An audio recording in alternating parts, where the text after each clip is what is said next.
चलिए, हमने एबीसीडी वाल पर फोर्स निकालना सीख लिया है कि कोई भी जो फ्लूइड होता है, कोई भी लिक्विड जो होता है, वो दीवारों पर कैसे बल लगाता है, वो बल हमने निकाल लिया था। और उस बल के कारण अब इसके ऊपर एक टॉर्क, एक आघूर्ण लगेगा, बल आघूर्ण, जिसकी वजह से कि घूमने की प्रवृत्ति होगी। भाई आप किसी डब्बे में पानी भरते हो तो उसकी दीवारों पर प्रेशर तो पड़ ही रहा है, बल लग रहा है, बल के कारण वो बाहर भी गिर सकता है, टूट भी सकते हैं दीवारें। क्यों टूट सकते हैं? क्योंकि उनका आघूर्ण ऐसे घुमा देगा उन दीवारों को, जैसे दीवारें हैं तो ऐसे घुमा देगा। तो बांध के अंदर भी इस चीज़ की कैलकुलेशन की जाती है कि जो पानी का प्रेशर से बल लग रहा है, क्या उस बल का आघूर्ण इतना ज़्यादा है कि वो दीवारों को तोड़ देगा बांध के? तो वो कैलकुलेशन की जाती है। तो वो कैलकुलेशन हम यहाँ करेंगे। तो वही सेम कैलकुलेशन जिस तरीके से हम डब्बे में कर रहे हैं, बॉक्स में कर रहे हैं, पानी की दीवारों पर कर रहे हैं, बांध में भी की जाती है। तो हम उसका बल का आघूर्ण निकाल रहे हैं। किसी की भी परितः पूछ सकता है वो कि भाई किसके परितः निकाल रहे हैं, तो हम क्या कर रहे हैं, इसके परितः पूछ रहे हैं कि भाई इसके परितः, ए बी के परितः। सोचो बल ज़्यादा बल लगने लगेगा तो इस दीवार को तोड़ देगा तो इस दीवार को ऐसे दीवार है ये वाली, इस दीवार को ऐसे घुमा देगा, ऐसे घुमा देगा, या फिर नीचे से निकल जाएगी, नीचे से घूम सकती है, ज़्यादा प्रेशर जहाँ पड़ेगा तो उसको तोड़ सकता है, अगर ये दीवार पर जितना फोर्स यहाँ जॉइंट से मिल रहा है वो इसका सफिशिएंट या नहीं है। तो यहाँ पर बल तो मान लो ऐसे लग रहा है, ये हमने बल निकाल लिया इसका, इधर डीएफ बल लग रहा है ना, हमने वो बल निकाला। मैं इसके परितः निकाल रहा हूँ आघूर्ण।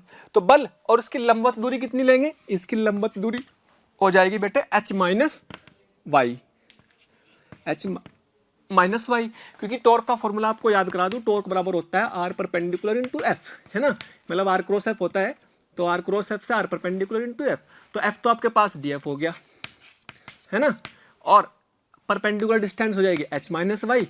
तो किसके अबाउट आएगा ये? ए बी के about, torque about A B. तो ए बी के अबाउट टॉर्क निकाल सकते हैं, हो सकता है सी डी के अबाउट भी निकाल सकते हैं, सी डी के अबाउट निकाल सकते हैं, वो तो अलग चीज है।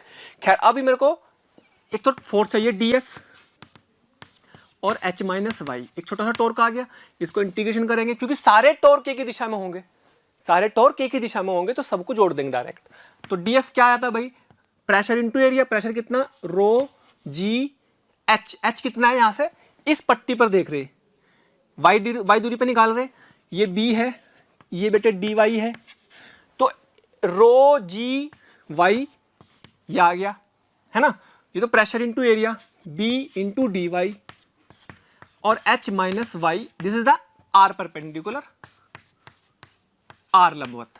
तो बस सोल्व कर लो, आंसर आ जाएगा रो जी बी। और अगर इंटीग्रेशन की बात करें तो H Y minus Y square D Y, total torque आ जाएगा रो जी बी, जीरो से h लिमिट ले लो, है ना, y बराबर 0 और y बराबर h, तो क्या आ जाएगा h Y square by 2 minus Y की पावर 3/3, ये इसका इंटीग्रेशन हो गया बेटे 0 से h। और देखो रो जी बी, यहाँ पर हम h रखेंगे तो h cube by 3 minus h cube by 2 minus h cube by 3, और सोल्व करने पर आ जाएगा rho G B h cube by 6 आ जाएगा नीचे। This is the torque about A B, A B के अबाउट टॉर्क ये आ गया, ठीक है। तो ये कितनी डेंसिटी का लिक्विड है, कितना जी है, कितनी उसकी विड्थ है, कितनी ऊंचाई है, इन सब चीज़ों पर डिपेंड करता है कि टॉर्क कितना लग रहा है। फिर दीवार के कारण कितना, उसने वेट के कारण, अपना दीवार ने अपने वेट के कारण टॉर्क रोक के रखा हुआ है उसको दीवार ने, तो वो पता लग जाएगा कि ज़्यादा है कम। अगर दीवार का टॉर्क ज़्यादा होगा, जितने में उसने रोका हुआ है, तो मतलब दीवार उसके पानी के टॉर्क से बचा के रखेगी दीवार को, और अगर दीवार का टॉर्क कम पड़ा, पानी का टॉर्क ज़्यादा पड़ा, तो उसका मतलब वो टूट जाएगी। सिंपल कैलकुलेशन है ना। अच्छा, हमने इसको इस तरह से किया, आप इसको कह सकते हैं फर्स्ट मेथड, है ना। अगर वो कहे कि भाई नहीं मेरे को तो जो है सी डी के अबाउट निकाल लो, सी डी के about, torque about C D, तो इसके अबाउट निकाल लेंगे तो क्या फर्क पड़ेगा? फोर्स और लंबवत दूरी हो जाएगी वाई, फोर्स लंबवत दूरी वाई हो जाएगी, तो ये अबाउट सी डी हो जाएगा। तो अबाउट सी डी क्या होगा भाई? अबाउट सी डी हो जाएगा rho G Y B D Y, ये तो फोर्स हो गया, इंटू लंबवत दूरी कितनी? वाई, ये अपनी आर परपेंडिकुलर होगी, इंटीग्रेशन कर दिया, रो जी बी वाई स्क्वायर 0 से h डी वाई। अगर इसके अलग अलग एक्सिस के अबाउट तो अलग अलग होता है ना टॉर्क, तो अलग अलग एक्सिस के अबाउट अलग अलग लिख देंगे, रो जी बी एच आ जाएगा वाई क्यूब बाई 3, इंटीग्रेशन लगा देंगे 0 से h, और बेटे आ गया rho G B H cube by 3। तो ये ध्यान रखने वाली बात इसमें इंपॉर्टेंट ये है कि ये आपका किसके अबाउट आया, सी डी के अबाउट, ये आपका किसके अबाउट आया, ए बी के अबाउट। तो जिस भी एक्सिस के अबाउट, भाई हो सकता है कि यहाँ पे प्रेशर ज़्यादा पड़ रहा है, यहाँ तोड़ के निकल जाए, हाँ उसके ऐसे घूम जाएगी, ठीक है।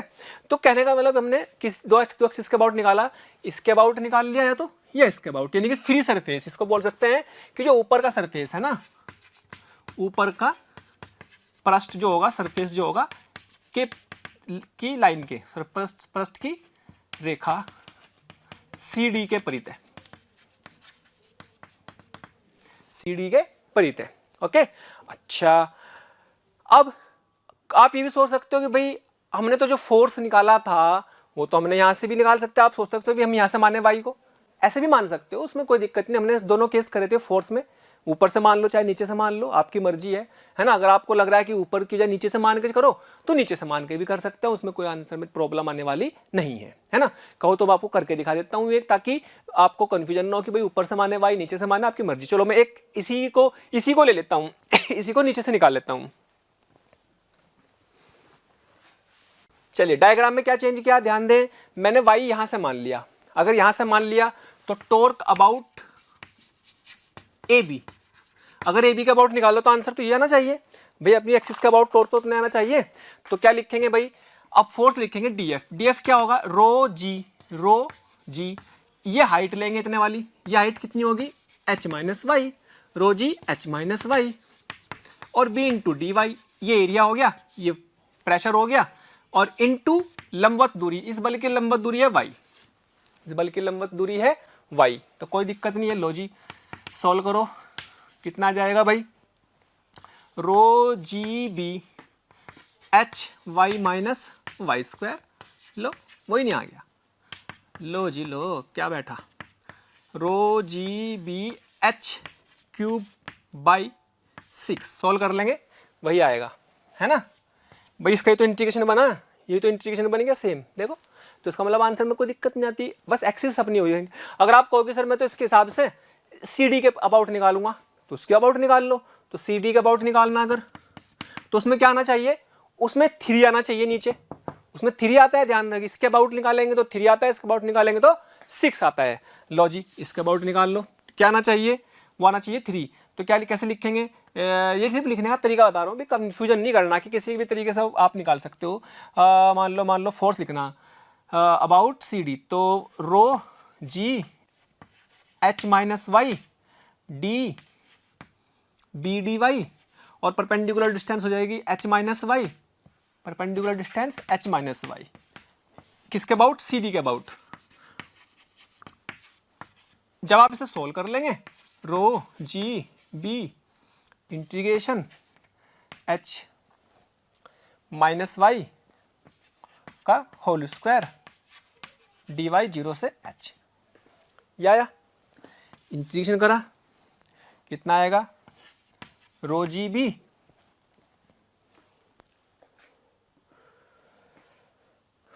इसका इंटीग्रेशन करेंगे बेटे, कितना बैठेगा, एच माइनस वाई का होल स्क्वायर, तो एच माइनस वाई की पावर 3 अपॉन 3, और एक नीचे इंटीग्रेशन में आएगा -1, लिमिट लगा देंगे 0 से h, ठीक है, 0 से h लगा दी।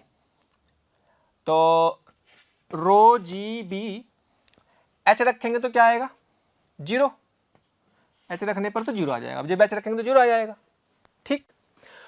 और 0 रखेंगे तो माइनस के h/3 का h³/3 आ जाएगा, 0 रखेंगे तो h³ आएगा, वही माइनस का, तो माइनस माइनस प्लस, तो क्या बचा, रो जी बी h³/3। तो इसमें 3 आता है जब हम सी डी के अबाउट ले रहे, ऊपर वाले सरफेस के पृष्ठ की लाइन के अबाउट ले रहे, तब 3 आता है, और अगर इसके अबाउट ले रहे हो तो 6 आता है। तो कैसे भी निकाल लो, मैंने कई तरीके से सिर्फ ये बताने के लिए किया कि भैया कंफ्यूज नहीं करना है, आपको प्रॉपर कैलकुलेशन आनी चाहिए, कंपोनेंट लेना आना चाहिए, सही से प्रेशर लिखना आना चाहिए, फोर्स लिखना आना चाहिए, तो आप टॉर्क निकाल सकते हैं। तो इन शॉर्ट अब आपको एक कैलकुलेशन रटनी की नहीं, बस सिर्फ रिजल्ट रटे। क्या रटना कि भाई टॉर्क अबाउट ए बी तो रोजी h/6 होता है, रोजी बी h/6, और इसके अबाउट होता है रोजी बी h/3। बस ये 2 रिजल्ट रटो टॉर्क का, और इससे ज्यादा की जरूरत पड़ने वाली नहीं है टॉर्क में। ओके, चलिए अब हमें ये देखना है कि जो हमारे पास बल आया है दीवार पर, जो इस दीवार पे टोटल बल आता है, मान लीजिएगा टोटल बल ये आया F, टोटल बल ये आया है ना। तो ये टोटल बल का केंद्र क्या है, कहां पर लग रहा है। तो अगर ये बल सब बराबर होते, छोटे छोटे से जो बल लग रहे हैं, अगर प्रेशर सेम होता है तो फिर तो क्या हो, जैसे हम सरफेस की बात करें, सरफेस के बिंदु पर, पृष्ठ के बिंदु पर क्या करते हैं, जमीन वाले पे तो दाब समान है, तो बल का जो केंद्र बिल्कुल सेंटर पे होता है। लेकिन जब दीवार ऐसे है, दीवार ऐसे है तो बिल्कुल गहराई पे ज्यादा प्रेशर, फिर प्रेशर कम होते जाते हैं तो बल भी कम होते जाते हैं। तो कुल मिलाकर टोटल बल का जो केंद्र है वो बीच में नहीं रहेगा, वो कहीं और शिफ्ट हो जाएगा। ठीक, तो टोटल बल का बिंदु वो कौन सा है वो निकालते हैं। ठीक है, मान लीजिएगा वो टोटल बल का बिंदु से हम कहते हैं पॉइंट ऑफ एप्लीकेशन। क्यों, बल का केंद्र बिंदु क्या है, पॉइंट ऑफ एप्लीकेशन क्या है, अगर वो निकालना है तो सोचो कैसे निकाल सकते हैं। हमें बल का टॉर्क निकालना आता है, तो टॉर्क बैलेंस कर रखा है इसने, तो इतना टॉर्क उसका निकलना चाहिए। तो मान लो ये टोटल बल यहां लग रहा, तो चाहो तो मैं यहां से निकाल सकता हूँ उस दूरी को, चाहो मैं यहां से निकाल सकता हूँ। मान लो मैं यहां से निकाल रहा हूं, मान लो ये दूरी निकाल रहा हूं, तो ये आगे कितनी, मान लो ये x है, कितनी x, कितनी मान ली, x मान ली। तो इस बल का टॉर्क क्या होगा, F इंटू एक्स, F ही तो होगा ना। ये किसके कारण है, ड्यू टू लिक्विड, लिक्विड के कारण है बल इसके। और ये क्या आया, टॉर्क, टॉर्क क्या आता होता है इस पे लिक्विड के कारण, वो होता है रो जी बी h/3। अब ये टॉर्क लिक्विड के कारण लिख रहे तो किसके अबाउट लिखा है, ये लिखा CD के कारण, अबाउट CD। अगर CD के अबाउट लिख रहे तो ये वाला भी टॉर्क CD के अबाउट, तो यहां कितना आएगा, 3 आएगा। और अगर ये होता अपना AB के अबाउट तो यहां 6 आता। फिर नीचे से लेते दूरी, लेते कि नहीं नीचे से, तो यहां से F इंटू एक्स बराबर रो जी बी h/3, और F की वैल्यू पता है कितनी होती है, rho G B h²/2 into x.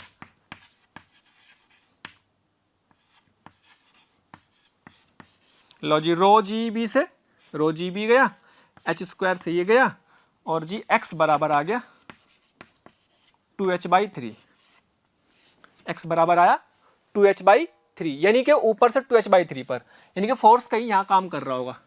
तो ये कहां से आया, ऊपर के पृष्ठ से, और AB से कितना, h-x दूरी पर बैठेगा, तो h-2h/3, तो ये h/3 आ गया।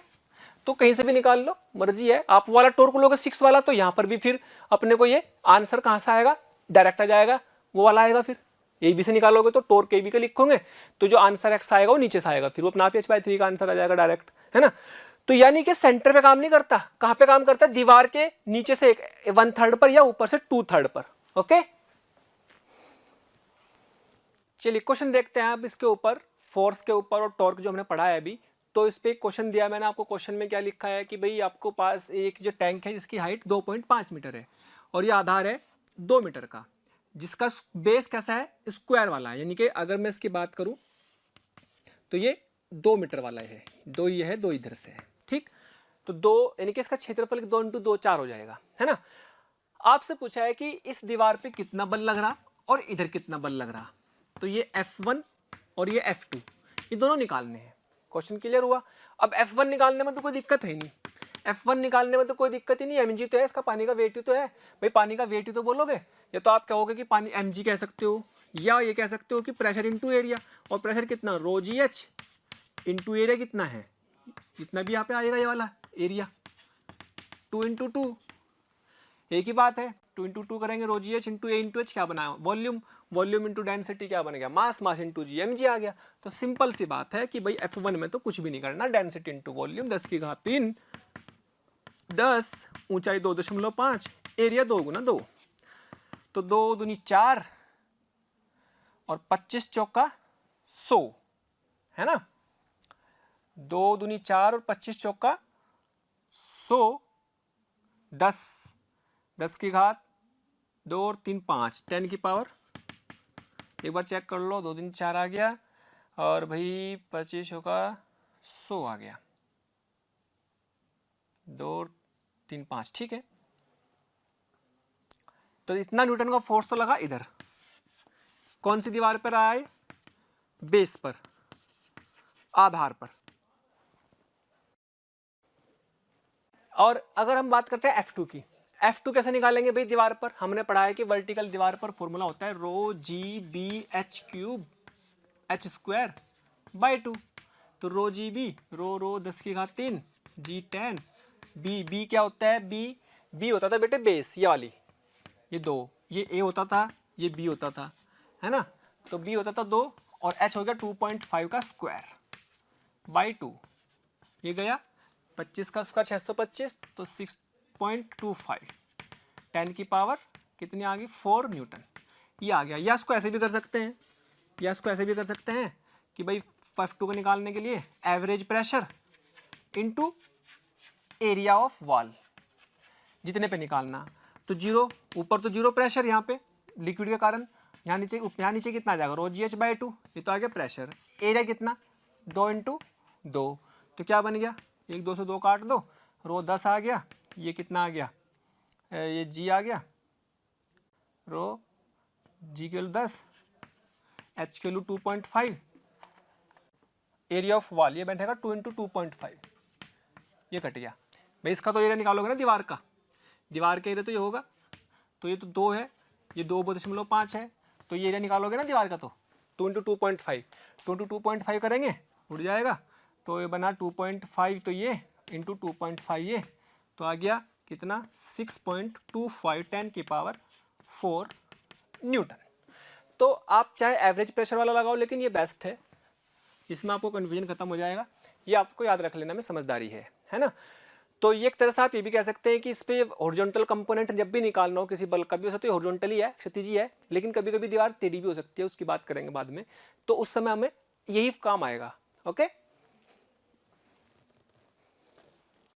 चलिए अब नेक्स्ट क्वेश्चन देखते हैं, जिसमें हमें दीवारों पर वही बल और टॉर्क की गणना करनी है, लेकिन क्या वो लिक्विड अलग अलग डेंसिटी के हो सकते हैं। यस, थोड़ा टिपिकल क्वेश्चन हो जाएगा, लेकिन तरीका वही रहेगा, तरीका नहीं बदलेगा, इसलिए तरीका आपने सीख लिया है तो आप इसको अप्लाई कर सकते हैं आसानी से। पहले तो आपसे सवाल में पूछा है कि हमें रो 2 रो 2 लिक्विड है, 2 लिक्विड भरे, एक मान लो एक वाटर ही है और दूसरा कोई लिक्विड है ना, दूसरा कोई लिक्विड है, तो ये 5 दे रखी, ये 5 दे रखी, और इसका जो बेस है वो 10 दिया हुआ है, 10 की जो बेस की जो चौड़ाई है वो 10 दी हुई है ना। तो आपसे जो इसकी चौड़ाई दे रखी, यानी कि यहाँ से ये वाली जो चौड़ाई है इसकी, ये बी है ना, ये बी दे रखी 10, आपसे पूछा है कि ए बी सी पर प्रेशर, ए बी और बी सी पर बल, और बल का वो केंद्र भी कहाँ काम कर रहा होगा, है ना। तो चलिए पी ए तो लिखने में कोई दिक्कत है नहीं, ए पार्ट की बात करते हैं। ए पर तो यहाँ पर प्रेशर कुछ भी नहीं होगा लिक्विड के कारण, तो और बाहर का प्रेशर हमने 0 माना तो 0 लिखेंगे। पी बी, बी पे प्रेशर कितना, रो जी H1, रो जी H1, तो ये लिख सकते हैं 10 की पावर 3 इंटू जी कितना भाई 10, H1 कितना 5 मीटर, तो 5 इंटू 10 की पावर 4 पास्कल, यह आ गया रो जी H1। और पी बी कितना, क्या रो g H1 plus 2 rho g H2, भाई आ गया रो जी H1 कितना 5, 2 रो जी H2 कितना भी 5 है। ये तो लिखना आता ही है हमें, दो अलग अलग लिक्विड के कारण अगर मुझे कहाँ पे दबाव निकालना, बी पे निकाल ले, सी पे निकाल ले, तो उसके कारण भी होगा, इसके कारण भी होगा, दोनों को जोड़ दे, 2 पंजे 10 और 5 15, 15 रो जी, है ना, 15 रो जी, 15 10 की पावर 3, जी की वैल्यू 10, तो कितना आ गया 4, तो यहाँ से आप लिख सकते हैं 15 इंटू 10 की पावर 4 पास्कल। तो ये हमारे पास फर्स्ट डे में सभी दाब की गणना हो गई है। अब हमें बात करनी है ए बी के बल की। तो पहले थैंक यू सो मच प्यारे स्टूडेंट्स, हमें इतना प्यार देने के लिए। डेली हजारों स्टूडेंट्स हमारे वीडियो लेक्चर देख करके लाभान्वित हो रहे हैं। हमारी आपसे रिक्वेस्ट है कि आप हमारे डिस्क्रिप्शन बॉक्स में जा करके हमारे लिंक को क्लिक करें, अपना एनरोलमेंट सुनिश्चित करें। जो स्टूडेंट्स डाउट सॉल्विंग और स्टडी मटेरियल के लिए भी इच्छुक हैं, वो हमारे प्रीमियम कोर्स के लिए अप्लाई करके ज्वाइन कर सकते हैं। तो ए बी कर, यहाँ पे कितना बल लग रहा होगा, मान लो एफ ए बी है ये, इस पे कितना लग रहा होगा एफ बी सी, और कुल कितना लग रहा होगा, दोनों को जोड़ देंगे क्योंकि एक ही दिशा में है। तो एफ ए बी में निकालने में कोई दिक्कत है क्या, क्योंकि फॉर्मूला पता हमें, rho G B H square by 2, H की जगह H1 आ जाएगा बस। तो 10 की पावर 3, 10, बी की वैल्यू भी 10 दे रखी, देखो H1 कितना है 5 का स्क्वायर बाई 2, तो कितना आ गया 25, 25 का आधा करेंगे 12.5, तो 12.5 इंटू 10 की पावर 4 है ना, या 1.25 इंटू 10 की power 5 newton. This is force A B, ये आ गया। अब जब बी सी की बात करेंगे ना, एफ बी सी, तो ध्यान दें एफ बी सी का इंपॉर्टेंट पॉइंट यह है कि एफ बी सी पर अब ऊपर लिक्विड आ गया, अब वो वाला फॉर्मूला लगा सकते हैं। यहाँ पर ऑलरेडी एक प्रेशर है बी के कारण। जब हम एफ बी सी की बात करेंगे तो प्रेशर लिखना पड़ेगा और प्रेशर में एरिया से मल्टीप्लाई करनी पड़ेगी, तब हमारा काम आसान होगा, है ना। चलो जी, अब कैसे लिखेंगे भाई, जो यहाँ पे प्रेशर लिखेंगे वो कैसे लिखेंगे, इस पॉइंट का प्रेशर एफ बी सी।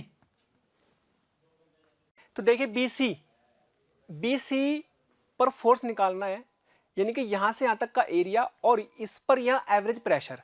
तो क्या मैं लगा सकता हूं एवरेज प्रेशर इनटू एरिया, ये थोड़ा सा आसान रहेगा। तो एवरेज प्रेशर मतलब बी पे प्रेशर और सी पे प्रेशर का एवरेज इनटू एरिया कितना, बी इंटू H2, ये रो जी H1 है, और पी सी कितना आता है rho g H1 plus 2 rho g H2 divide by 2 into BH2, कितना जाएगा, ये 2 हो जाएंगे, 2 कॉमन ले लेंगे तो क्या बचेगा rho G B H2 into H1 plus H2, और यहाँ पे 10 लिखा, यहाँ पे भी 10, यहाँ पे 10 की पावर 3, ये 10, ये बी भी 10, H2 की वैल्यू 5, और ये 5 प्लस 5 ये 10 हो जाएगा। सॉल्व करने पर कितना आया 5 इंटू 10 की पावर 3, 4, 5, 6, ये बी सी पर फोर्स आ गया। बी सी पे फोर्स आ गया, यानी कि हमारा ये वाला पोर्शन और ये वाला पोर्शन बिल्कुल सही आ गया। अब बात करते हैं बल का केंद्र ज्ञात करने की, हालांकि बहुत मेहनत करनी पड़ेगी, उसके लिए टॉर्क की जरूरत पड़ेगी। तो चलिए करते हैं। कुल बल कितना आ जाएगा, नेट बल F A B plus F B C, क्योंकि एक ही दिशा में है दोनों, तो कुल बल तो यह आ जाएगा ना भाई। कुल बल पूछ ले जाएगा तो कितना लिखोगे 1.25 प्लस 5 इंटू 10 की पावर 6, तो 6.25 10 की पावर 6 न्यूटन। कुल बल अगर पूछ ले जाए तो ये लिख देंगे, ओके। चलिए अब हम क्या कर रहे हैं, कुल बल का टॉर्क चाहिए हमें।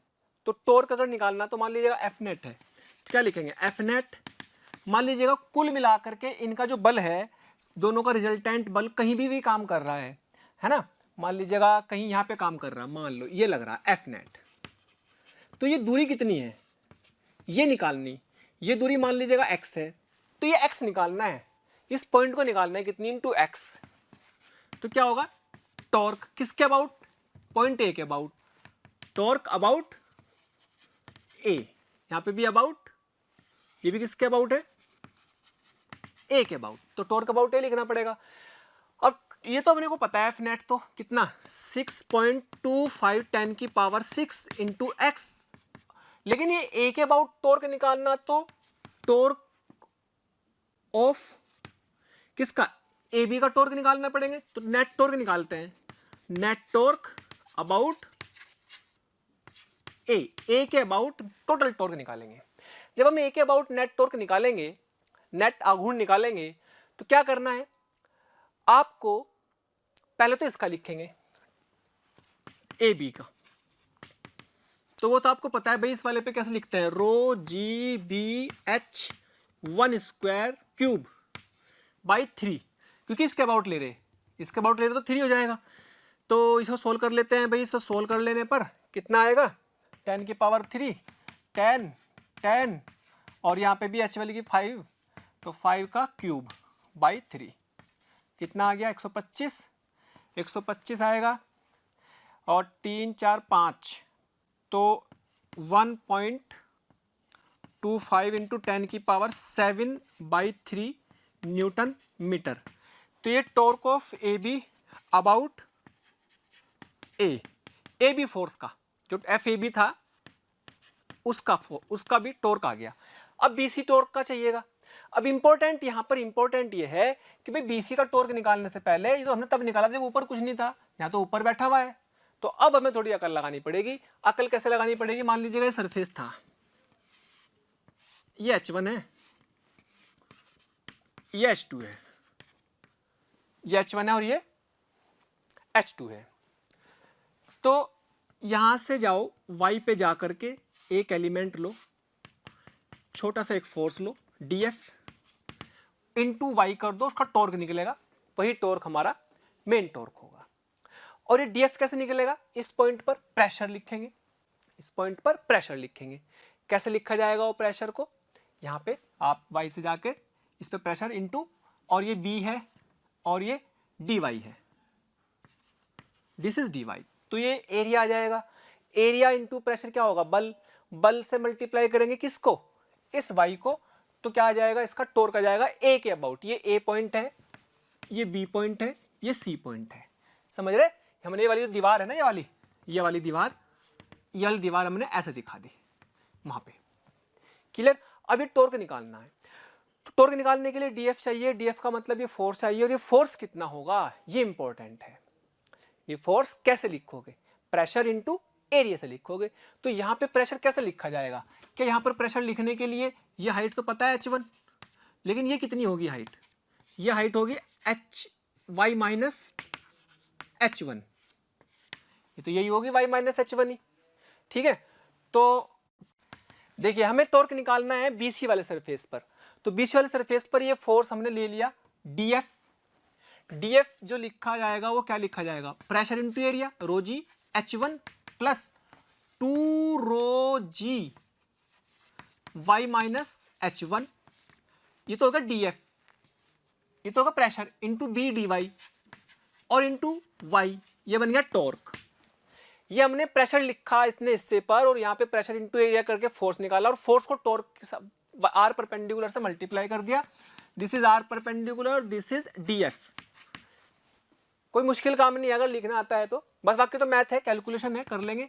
तो आप अगर बहुत ध्यान से देखो तो रो जी H1 2 रो जी y minus 2 rho g H1, तो क्या बचेगा, 2 रो जी y और माइनस रो जी H1। अच्छा b भी है बाहर और y भी है, तो ये y स्क्वायर, ये y और b को बाहर ही रख लो, और dy लिमिट कहां से कहां तक, H1 से H1 प्लस H2 तक, क्योंकि हमें केवल इतना ऐसा चाहिए, तो ये H1 से लेके H1 प्लस H2 हो गया, ठीक। तो बहुत ध्यान से देखो तो रो जी बी और y स्क्वायर का जाएगा y क्यूब बाई 3, और यहां से रो जी कॉमन आ चुका है, और ये हो जाएगा H1 y क्यूब बाई 3, और बेटे H1 से लेके H1 प्लस H2 तक। जब आप इसको सोल्व करेंगे, क्योंकि कैलकुलेशन लंबी है, मेथड मैंने आपको बता ही दिया, ये फोर्स ये यहां पर इतनी लिमिट रखेंगे। H1 और H2 की वैल्यू पता आपको कितनी है, H1 कितना है 5, ये कितना है H1 प्लस H2 10, तो 5 से लेकर 10 तक की लिमिट रख लेने के बाद y की जगह, H1 तो पता ही 5 है, जब हम y की जगह सारी वैल्यूज रख लेंगे और इनकी वैल्यू भी रख लेंगे, तो हमारे पास आएगा ये 1.875 इंटू 10 की पावर 7/3 न्यूटन मीटर। इतना फोर्स आ जाएगा आफ्टर सोल्विंग टॉर्क। इसे सोल्व करने पर इतना टॉर्क आ गया, लेकिन क्या है टोटल टॉर्क तो केवल BC पर है, ए बी पर भी निकाल दिया। टोटल टॉर्क निकालो। टोटल टॉर्क को यहां रखना, फिर टोटल टॉर्क को यहां रखो। तो torque net, total torque about A, क्योंकि दोनों एक डायरेक्शन में है तो इसको जोड़ेंगे और इसको जोड़ेंगे। Torque of A B plus torque of B C, दोनों फोर्स का टॉर्क जोड़ेंगे और जब इन्हें जोड़ लेंगे तो जोड़ने के बाद आएगा 13.125 इंटू 10 की पावर 7 डिवाइड बाई 3। दोनों को जोड़ दिया, अरे भाई इसको और इसको जोड़ दिया तो ये आ जाएगा। कैलकुलेशन में कुछ है नहीं, कर लेंगे टाइम बचाने के लिए, कैलकुलेशन आप करते रहेंगे लेकिन ये आ जाएगा। अच्छा अब यहां रखो इन वैल्यूज को, 6.25 10 की power 6 into x, total torque कितना 13.125 इंटू 10 की पावर 7 डिवाइड बाई 3। अब देखो इससे तो कट गई सारी 6 तो, है ना। अब इसमें अगर देखो बहुत ध्यान से तो ये वाला इससे काटो, कितनी बार जाएगा, तो यहां से एक 10 बचा, तो यहां से 10 बचा तो आया 131.25 डिवाइड बाई 6.25। इससे 6 से काटेंगे तो इससे लगभग ये कट जाएगा 21 टाइम्स, है ना। और 3 7 जा यानी कि 7 मीटर, तो x की वैल्यू 7 मीटर आई। तो एफ नेट ऊपर से 7 मीटर की गहराई पर कार्य करेगा, इतने पर काम करेगा ये वाली x। ठीक है, थोड़ा सा टिपिकल था लेकिन पूरी पीएचडी है, रिसर्च है पूरी। अच्छा यार, ऐसा टॉर्क लिखना, ऐसा फोर्स लिखना जो कि बहुत ही अच्छे तरीके से अगर समझ में आ जाए आपको, प्रेशर व्रेशर लिखना, फोर्स लिखना तो बहुत मुश्किल काम नहीं है। ओके, चलिए नेक्स्ट हम अब देखते हैं कि जैसे हमने दीवारों पर बल निकाला, टॉर्क निकाला, वो चीज़ बात करें हमने, तो अब हम बात कर रहे हैं कि भाई बल की जो बात हमने ऊर्ध्वाधर दीवारों पे की, अगर दीवारें तिरछी हों, अगर दीवारें तिरछी हों तो बल कितना होगा, तब उस पर बल कैसे लगेगा, है ना। दीवारें तिरछी होती है, आपने देखा होगा डैम की दीवारें सीधी नहीं रखते, ऐसे नहीं रखते, ऐसे रखते हैं। उससे क्या होता है, उस पर दीवारों पर जो है बल थोड़ा कम पड़ता है लिक्विड का। तो उसको कैसे निकाला जाए, तो आप उसके कई तरीके हैं निकालने के। जैसे मान लीजिएगा ये एक सरफेस है हमारे पास, ये एक पृष्ठ ले लिया मैंने, ये ले लिया, ये देखो ध्यान से, ये वाला पृष्ठ हमने ले लिया जिसकी ये दूरी a है, ये a है। ठीक है, अब जब ये a है तो इसमें हमें क्या करना है, इस पे बल निकालना। तो बल निकालने के लिए तरीका, पहला तरीका, फर्स्ट मेथड क्या बताया था भाई, F एवरेज, सॉरी F बराबर P एवरेज इंटू एरिया, ये हो जाएगा P एवरेज इंटू एरिया। अच्छा P एवरेज कितना हो जाएगा, एवरेज फोर्स कितना हो जाएगा, एवरेज प्रेशर। अगर बहुत ध्यान से देखो, अगर मैं इसके लिक्विड के कारण यहाँ पे प्रेशर क्या मान लूँ, 0 मान लूँ, यहाँ पे प्रेशर 0 है लिक्विड के कारण, यहाँ पे प्रेशर कितना हो जाएगा, तो rho G H 0 plus rho G H by 2। Area कितना, A इंटू बी, एरिया कितना A इंटू बी। अब बहुत ध्यान से देखो तो रो जी एच कितना आएगा, एच की वैल्यू है A साइन थीटा बाई 2, तो ये आ गया rho G B A square by 2 sine theta. तो rho G B H square by 2 होता था, यहाँ पे स्क्वायर यानी कि जो तिरछी लंबाई है, जो तिरछी लंबाई उसका स्क्वायर, बस साइन थीटा से मल्टीप्लाई हो गया, ये बल आ गया टोटल, निकल गया बल। कोई मुश्किल काम भी नहीं इसमें, है ना। दूसरा एक और तरीका आप इसमें लगा सकते हो, तो एक और तरीका है जिसको हम यूज कर सकते हैं, जिसमें हमने y पे जाके, ये मान लीजिएगा यहाँ पे y पे जाके एक एलिमेंट लिया dy, y पे जाके एक एलिमेंट लिया dy। तो बहुत ध्यान से देखो तो इसकी ये गहराई कितनी होगी, क्या ये गहराई आपकी आ गई है y साइन थीटा। तो यहाँ पे जब हम फोर्स निकालेंगे dF, वो क्या लिखेंगे, इस पॉइंट पे प्रेशर इंटू एरिया, एरिया कितना जाएगा P dy, ये प्रेशर, और प्रेशर कितना लिखेंगे rho G Y, y sine theta, ये प्रेशर बी डी वाई, ये एरिया आ गया, है ना। और आप rho G B sine theta Y D Y integration कर देंगे डी एफ का भी, तो एफ नेट आ जाएगा। ठीक है, क्योंकि सारे फोर्स एक ही तरफ हैं। तो y की लिमिट कहाँ से कहाँ तक, y यहाँ से लेके यहाँ तक चल रहा, y की लिमिट 0 से लेके a तक, तो rho G B Y square by two मतलब A square by two sine theta. तो ये फंडामेंटल तरीका है और आंसर वही आ रहा। तो ये शॉर्ट ट्रिक है, तो शॉर्ट ट्रिक से करो, क्यों फालतू में इतनी इंटीग्रेशन के चक्कर में पड़े, है ना।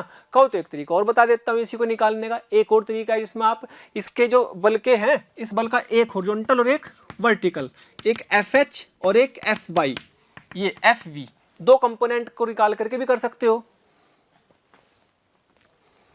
चलिए तीसरा मेथड कंपोनेंट से। तीसरा मेथड किससे? कंपोनेंट, अवयव से। तो उसमें क्या निकालेंगे? पहले हॉरिजॉन्टल का भी अवयव निकालेंगे, एफ एच।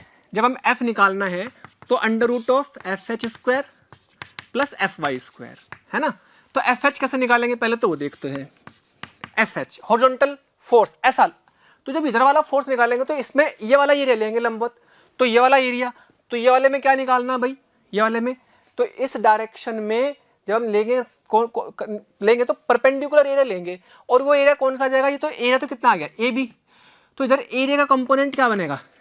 ए बी साइन थीटा, और इधर क्या बनेगा?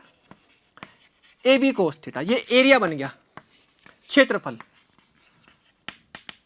है ना। तो रियलिटी में आपको पता है कि ऊर्ध्वाधर दीवार पर जब लेते थे वर्टिकल, तो एवरेज प्रेशर इनटू एरिया। अब एवरेज प्रेशर क्या होगा? यहां से लेके यहां तक, यहां से लेके यहां तक क्या बन जाएगा भाई? एवरेज प्रेशर रो जी जीरो प्लस, जब हम दीवार ऐसे ले रहे हैं तो दीवार कौन सी होगी? ए बी साइन थीटा वाले क्षेत्रफल की, क्योंकि ए बी तो क्षेत्रफल ऐसा हो गया तिरछा, और उसका कम अवयव इधर आ गया ए बी साइन थीटा, ये वाला क्षेत्रफल लेना। तो यहाँ पे प्रेशर जीरो, और इतनी गहराई पे कौन है? इतनी गहराई पर ये एच है, एच को लिखेंगे ए साइन थीटा। तो zero rho G A sine theta by two into area, that is A B sine theta. तो क्या बना? Rho G B A square sine square theta divide by two. ये केवल horizontal component आया। Vertical, अच्छा इसको मैंने ऐसे निकाल दिया, ठीक है, वर्टिकल से निकाल दिया, मतलब एरिया से निकाल दिया, एवरेज प्रेशर से। वर्टिकल कंपोनेंट क्या कहता है? वर्टिकल कंपोनेंट जो कि इसके इस वाले पृष्ठ पर बल लगा रहा।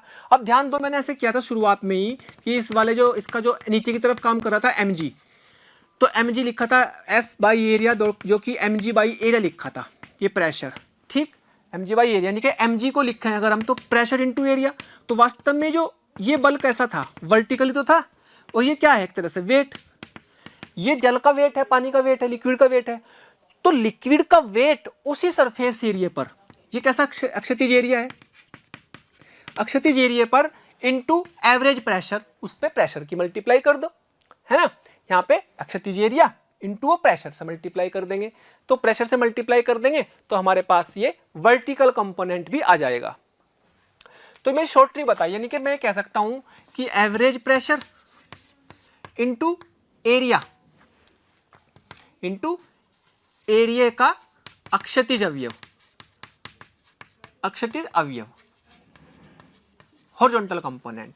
तो area zero plus rho G A sine theta, height तो यही है ना उसकी, बाय टू, और ए बी कोस थीटा, ये अक्षैतिज एरिया आ गया। तो क्या बन गया? Rho G B A square sine theta cos theta divide by two, ठीक। तो आप ये भी कह सकते हैं कि दिस इज व्हाट, ये क्या है? ये weight of liquid on surface, surface पर जितना पानी है उसका लिक्विड का वेट है ये, जो कि नीचे की तरफ है ना। समझ में आ गई इतनी बात? तो अब मुझे चाहिए इन दोनों का स्क्वायर रूट। जब दोनों का स्क्वायर रूट करेंगे, ध्यान दें, इसका स्क्वायर रूट करेंगे तो ये rho G B A square by two, rho G B A square by two, इनका स्क्वायर रूट कॉमन लेकर के बाहर आ जाएगा। तो मैं ले लेता हूँ rho G B A square by two का होल स्क्वायर, ये तो कॉमन ले लिया। साइन स्क्वायर का होल स्क्वायर, इसका भी स्क्वायर करेंगे तो एक साइन स्क्वायर भी बाहर ले लो भाई, इसका भी स्क्वायर आएगा, इसका भी स्क्वायर आएगा, तो एक साइन स्क्वायर और बाहर ले लो। तो यहां क्या बचेगा? साइन स्क्वायर बचेगा एक, और यहां कोस स्क्वायर थीटा बचेगा। ये क्या हो गया? 1। तो क्या बचा? Rho G B A square sine theta by two. तो कुल बल ये आ गया, तो वही आया जो आना था। तो ये भी एक तरीका है हॉरिजॉन्टल और वर्टिकल कंपोनेंट निकालने का तिरछे पर। तो लेकिन ये थोड़ा सा लेंथी है, बट कभी कभी हॉरिजॉन्टल और वर्टिकल कंपोनेंट से हमें ये फायदा होता है कि वर्टिकल से कंपोनेंट क्या होता है तिरछे पर वो वेट निकाल देता है उस पर लिक्विड का, तो लिक्विड का वेट निकालने में हमें काम आ जाएगा, है ना। चलिए, हमने फोर्स देख लिया था किसी तिरछे सरफेस पे अगर हमें बल निकालना है दरों के कारण तो हमने वो निकाल लिया। लेकिन अगर सरफेस तिरछा ना होकर के कर्व की फॉर्म में हो, वक्र की फॉर्म में हो, तो उस समय हम उस बल को कैसे निकालते हैं। तो हम देखते हैं कि अगर हमारे पास इस तरह का कोई वक्रीय पृष्ठ है, यानी कि ना तो तिरछा है और ना ही हॉरिजॉन्टल ना वर्टिकल, ऐसा तिरछा है, ये अपना वक्र है, तो इस पे बल कैसे निकाल सकते हैं। हालांकि इस तरह के बल को निकालने के लिए भी हम जो है पिछले कॉन्सेप्ट लगाएंगे, लेकिन इसमें कंपोनेंट लेकर के हम इसको यूज कर सकते हैं। कैसे, जैसे मान लीजिए अगर हम बात करते हैं, ये मान लीजिएगा यहाँ से इतनी ऊंचाई है, ये वाली इसकी ऊंचाई कितनी है, यहाँ से यहाँ तक ये h है। मान लीजिएगा इस पृष्ठ की ये ऊंचाई कितनी है, h। तो अगर मुझे यहाँ पे प्रेशर निकालना तो क्या लिखूंगा मैं लिखूंगा dF फोर्स के प्रेशर रो जी एच, ये तो एरिया प्रेशर हो गया, इनटू एरिया लिखेंगे। प्यारे बच्चों, हमें रोज कमेंट्स के माध्यम से ये रिक्वेस्ट आ रही है कि सर हमें इस टॉपिक के वीडियो लेक्चर प्रोवाइड करें या इस टॉपिक के वीडियो को समझाएं। तो मेरी आपसे रिक्वेस्ट है कि आप हमारे चैनल पर जाकर के सब्सक्राइब करें और बेल आइकन को हिट करें, ताकि जो भी वीडियो लेक्चर हमने डाले हुए हैं उसके नोटिफिकेशन आपसे मिस ना हो। मैं ऐसा इसलिए कह रहा हूं क्योंकि हमने ज़्यादातर वीडियो लेक्चर को ऑलरेडी अपने चैनल पर डाला हुआ है, तो जिस लेक्चर की आप डिमांड कर रहे हैं वो लेक्चर आपको पॉसिबली वहां पर मिल जाएंगे। अब बहुत ध्यान से देखो, ये एरिया फोर्स इस तरफ है, फोर्स कैसे लगेगा, इस पृष्ठ के लंबवत। फोर्स कैसे लगेगा, इस पृष्ठ के लंबवत। तो जब इस पृष्ठ की लंबवत ये डीएफ लगेगा तो हमारे पास इसमें छोटा सा जो एरिया होगा उसको मल्टीप्लाई कर देंगे डी ए, तो हमारे पास इसका छोटा सा फोर्स आ जाएगा इसके ऊपर। ओके, तो हमारे पास ये डीएफ आ गया। लेकिन अगर हम बात करते हैं कि भाई में टोटल फोर्स चाहिए, क्योंकि टोटल फोर्स क्या होगा, इसके हर पॉइंट में डायरेक्शन तो अलग अलग होगी। इस वाले पॉइंट पे लेंगे तो डायरेक्शन इधर हो जाएगी क्योंकि लंबवत डायरेक्शन बदल जाएगी। तो इसका मतलब क्या हुआ कि हमें इसको जोड़ने के लिए डायरेक्ट इंटीग्रेशन तो नहीं कर सकते, क्योंकि इसमें डायरेक्शन हर पॉइंट पर, भाई मान लो मैंने इस पॉइंट पर लिया, अगर मैं इस पॉइंट पर लूंगा तो डायरेक्शन इस पर प्रोपेंडिकुलर इधर हो जाएगी, क्योंकि टेंजेंट हर पॉइंट पर अलग अलग बनेगी, स्पर्शरेखाएं अलग अलग बनेगी, जिस पर लंबवत बल की दिशा हर पॉइंट पर अलग अलग बैठेगी। तो हम क्या करें, फिर इसके लिए हमें कंपोनेंट लेने पड़ेंगे। तो हमें पहले तो इसका हॉरिजॉन्टल कंपोनेंट निकालना पड़ेगा DFH, और उस DFH का मतलब होगा कि DF sine theta. Horizontal component मान लीजिएगा थीटा, तो DF cos theta, DF sign theta, तो ये, और DF साइन थीटा का मतलब हो गया रो GH साइन थीटा, DF की वैल्यू रख दिए, इंटू DA, रो जी DA, ये तो DF की वैल्यू होगी, इंटू साइन थीटा। तो इसको बहुत ध्यान से देखा जाए अगर, तो अगर मुझे हॉरिजॉन्टल कंपोनेंट मिल गया, वो क्या होगा, DFH का इंटीग्रेशन, वो तो सारे एक दिशा में होंगे हॉरिजॉन्टल वाले, तो है ना। तो इसको इंटीग्रेशन कर देंगे। तो अगर बहुत ध्यान से देखो इसको, तो ये क्या बन रहा है, ये प्रेशर है और ये क्या है, ये वाला एरिया है जो वर्टिकल दिशा में, ऊर्ध्वाधर दिशा में, यानी कि ऊर्ध्वाधर दिशा का क्षेत्रफल, या फिर इसको बोल सकते हैं DA परपेंडिकुलर, इसके बल के परपेंडिकुलर जो क्षेत्रफल है, यानी कि ऊर्ध्वाधर, यानी कि वर्टिकल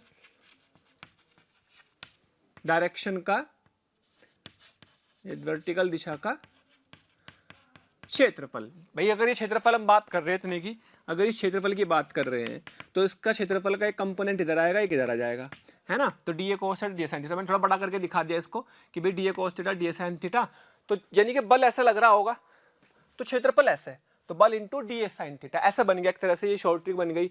तो बस आपको वर्टिकल उसी पॉइंट पे प्रेशर निकाल लो और उसके लंबवत वाला क्षेत्रफल देख लो, तो हमारे पास हॉरिजॉन्टल कंपोनेंट अक्षैतिज अवयव आ जाएगा। तो यानी कि अपने को rho G H DA sin theta इससे निकाल सकते हैं। हालांकि कोई वो नहीं है, शॉर्ट ट्रिक अपने को समझ में आई गई कि एवरेज प्रेशर निकाल लो। हम इसको लिख सकते हैं क्या, हॉरिजॉन्टल कंपोनेंट को P एवरेज इंटू एरिया का क्षेत्रफल का प्रोजेक्शन।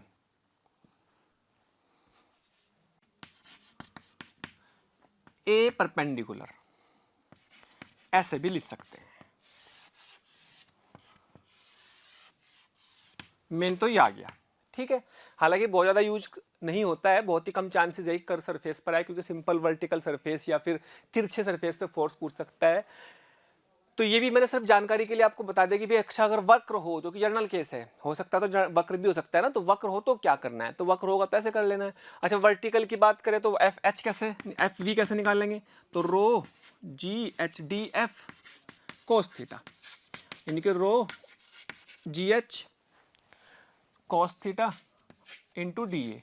अब ये क्या बन रहा, ध्यान दो, ये तो डी ए कॉस थीटा बन गया भाई, ये तो अपना आया डी एफ, लेकिन इंटू डी ए करना तो क्या बन गया, इतना ध्यान देखो, ये क्या बना, तो ये बन गया rho G H D A cos theta. तो ये इसका अक्षैतिज वाली डायरेक्शन में, अक्षैतिज